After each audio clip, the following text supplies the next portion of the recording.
श्री गणेशाय नमः। श्री कृष्ण कन्हैया लाल की जय। बोलिए श्री गुरुदेव भगवान की जय। वैशाख मास महात्म व्रत कथा 23वां अध्याय। व्याध के पूर्व जन्म का वर्णन भाग दूसरा। श्री नारद जी बोले, हे राजा अम्बरीश, ब्राह्मण श्रुत देव शर्मा राजा श्रुत कीर्ति को आगे की कथा सुनाते हैं।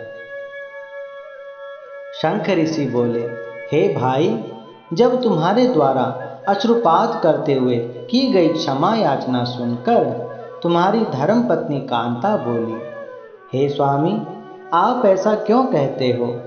इसमें आपका कोई दोष नहीं है। यह तो सब कर्मों का खेल है। अपने कर्मों का फल हर किसी को भोगना ही पड़ता है।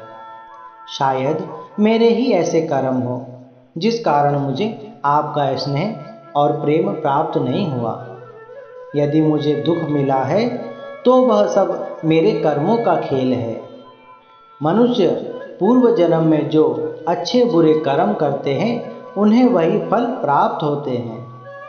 हे स्वामी, मैंने इस बात के लिए आप पर कभी क्रोध नहीं किया।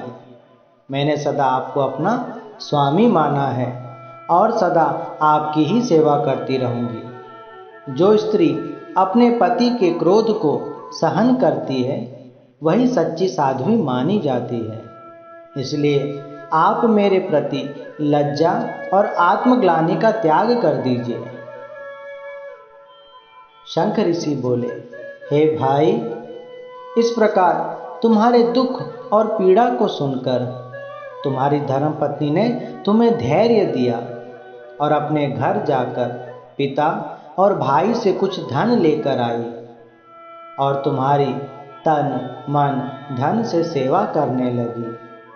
तुम्हारे शरीर के रोगों को साफ करती, तुम्हें स्नान आदि कराकर भोजन खिलाती, दिन रात अपनी नींद त्याग कर मात्र तुम्हारी सेवा करती रहती और निरंतर प्रभु परमात्मा से प्रार्थना करती कि हे परमात्मा, मेरे पति को रोगहीन कर दो, पापहीन कर दो, उनके शरीर के रोग कष्ट आदि सब मिट जाएं। इस प्रकार तुम्हारी सेवा करते हुए उसे काफी समय बीत गया। तब एक समय वैशाख मास में गर्मी से पीड़ित, प्यास और भूख से व्याकुल केवल ऋषि, कहीं कहीं पर देवल ऋषि भी कहा गया है, वे थक हार कर तुम्हारी कुटिया में आए और जब तुम्हारी पत्नी ने उन्हें अपने द्वार पर देखा तो वह बड़ी प्रसन्न हुई और मन में विचार करने लगी कि आज मेरी कुटिया में साक्षात प्रभु की कृपा हुई है।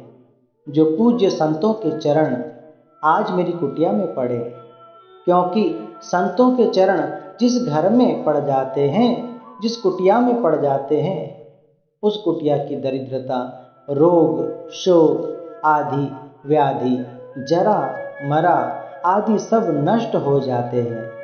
भगवान ने आज मेरी प्रार्थना सुन ली। अब मेरे पति के सारे दुख पीड़ा आदि कष्ट नष्ट हो जाएंगे। फिर तुम्हारी पत्नी ऋषि को बड़े आदर सहित अपनी कुटिया में लेकर आई। उनके चरण कमलों को धोकर वह चरणामृत तुम्हारे लिए औषधि समझकर तुम्हें पान कराया। फिर ऋषि को आसन पर बैठाया और उन्हें शीतल जल पिलाया। ऋषि ने उस दिन तुम्हारे घर में ही विश्राम किया। तुम्हारी पत्नी ने उनकी बहुत सेवा की और फिर दूसरे दिन प्रातःकाल ऋषि ने तुम्हें बहुत आशीर्वाद दिया और तुमसे विदा लेकर आगे की यात्रा के लिए चले गए। कुछ समय बाद तुम्हारी तबीयत बिगड़ने लगी और तुम बेहोश होने लगे। तब तुम्हारी पत्नी जबरदस्ती तुम्हारा मुंह खोलकर तुम्हें दवा पिला रही थी, परंतु तुमने उसकी उंगली को ही काट लिया। फिर भी उसने कुछ नहीं कहा, मानो काल तुम्हारे निकट ही आ गया था। अंत समय में तुम्हारे चित्त में उस वैश्या का चिंतन फिर उत्पन्न होने लगा। तुम इस वैश्या का ही स्मरण करने लगे और उसी समय तुम्हारे शरीर से प्राण निकल गए। कहते हैं जो मति सो गति। जो जीव अंत समय में जैसा चिंतन करता है उसकी वैसे ही गति होती है, उसे वैसे ही योनि प्राप्त होती है। शंख ऋषि बोले, हे भाई, वैशाख मास के चरणामृत पान करने से तुम्हारे सभी पाप नाश हो गए थे, परंतु तुमने अंत समय में वैश्या का ध्यान किया, जिस कारण तुम्हें व्याध के घर में जन्म मिला। इसी कारण इस योनि में तुम भयानक हिंसा करने वाले व्याध हुए हो।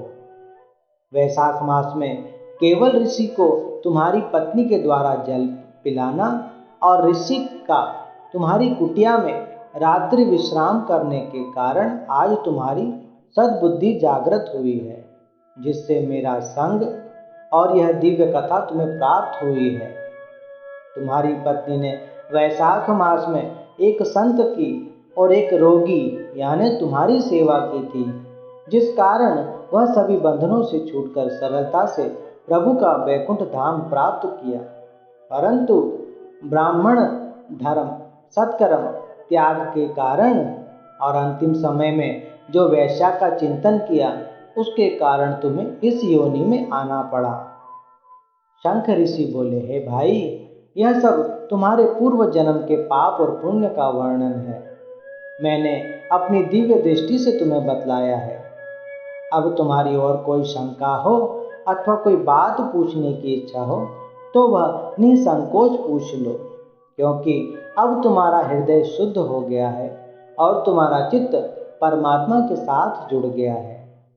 वैशाख मास महात्म व्याध के पूर्व जन्म वर्णन बाबत 23वां अध्याय समाप्त।